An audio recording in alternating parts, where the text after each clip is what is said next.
So this is my latest watch purchase. This is a Orient Kamasu. Orient is a Japanese brand based out of Tokyo that has been making watches since 1950, and they are now owned by Seiko.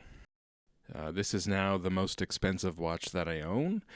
Goes for about $355 Canadian on Amazon. But I did not pay that for it. I actually picked this one up used, and so I only paid about half of that for it. And give you a close-up look at the dial here. The dial does come in different color options, but again, I bought this one used, so I didn't exactly have a choice there. If I did, I would probably actually go with the blue one. I think the blue one looks really nice.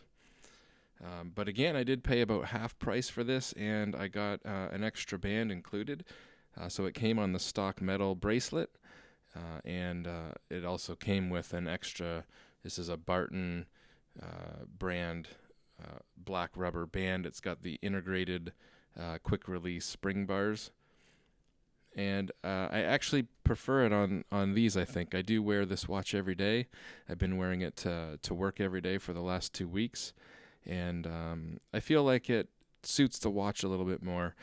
This is a sapphire crystal. So usually on cheaper watches, the crystal is a mineral crystal, and on more expensive ones, it is sapphire. And the sapphire is very, very hard to scratch. This is a good, I hate to say beater watch. It's a $355 beater watch. But yeah, you can wear this every day, and especially on this band, I feel like you don't really have to worry about it too much. It can definitely take some abuse.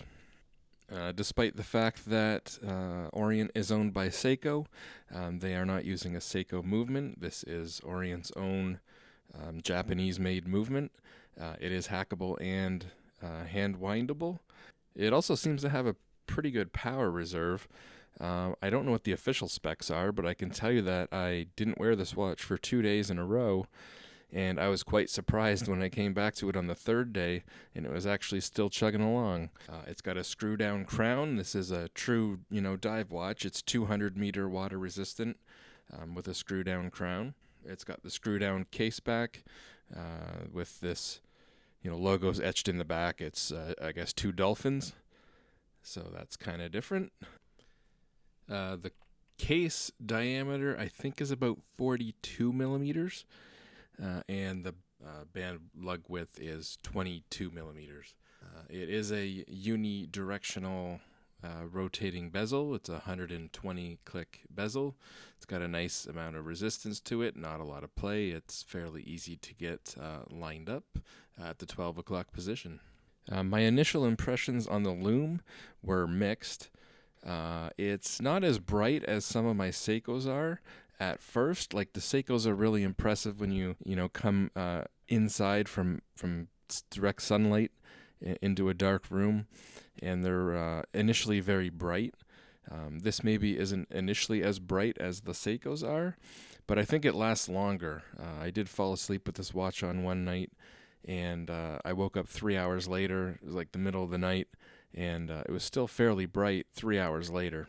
But anyways, yeah, I'm pretty happy with this guy. I was originally looking at a couple of different models on Amazon that were really about the price that I ended up paying for this one, but they were cheaper variants with the mineral crystal, not the sapphire crystal. And so I ended up getting the higher-end Kamasu model for basically the price I was going to spend on the Mako 2. So yeah, this is basically the first used watch I've ever bought, but it's been a good experience, so it probably won't be the last.